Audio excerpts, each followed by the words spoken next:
begin their long journey towards the egg. Leaving the cervix, they enter the womb. Sperm are deposited in the vagina high up near the cervix.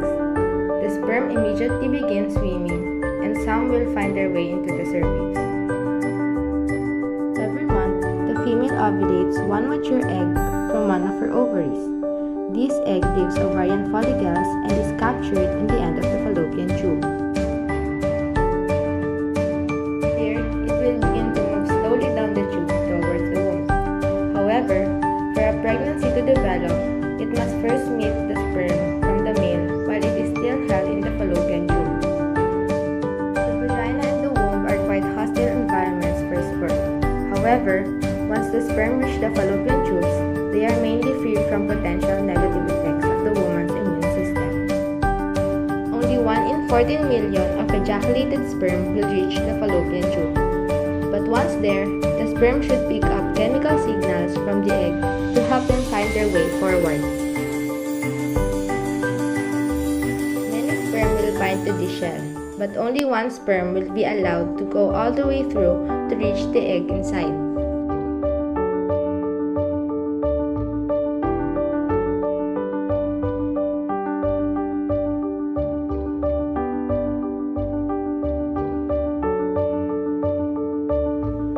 Sperm finally near the egg and push towards its shell called zona pellucida.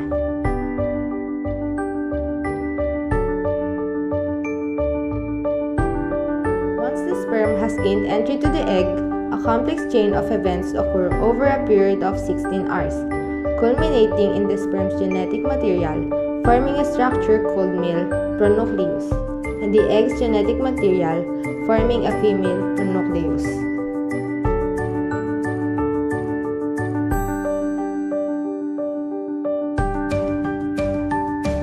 It will grow eventually and form blood vessels connection with the mother.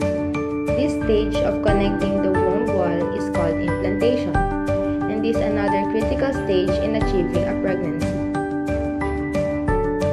The embryo must then continue to grow and develop different types of cells and structure necessary to become a baby. The process of conception has occurred and the woman is now pregnant.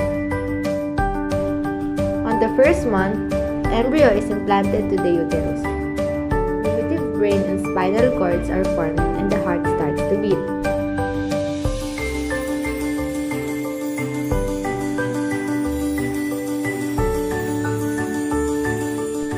Next, it is almost an inch long.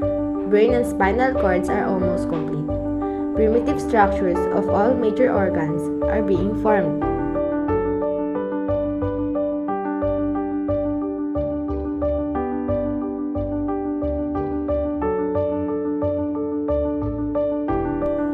On the third stage, it is now called the fetus. Heartbeat can be heard and is responding to sounds. On the fourth stage, kicking and moving can be felt.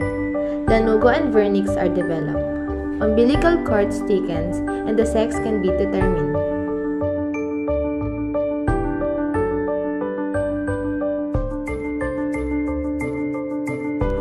On the next stage, it is now 30 centimeters long.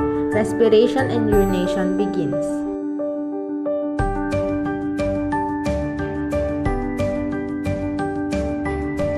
The skin of the fetus will be wrinkled, movements will be vigorous, and it will respond to sound during the sixth stage.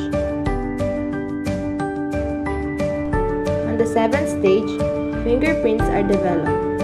Movement decreases, but the baby is still very immature. Next, the body is fully developed, position changes, the nugo reduces, and is now available to be born.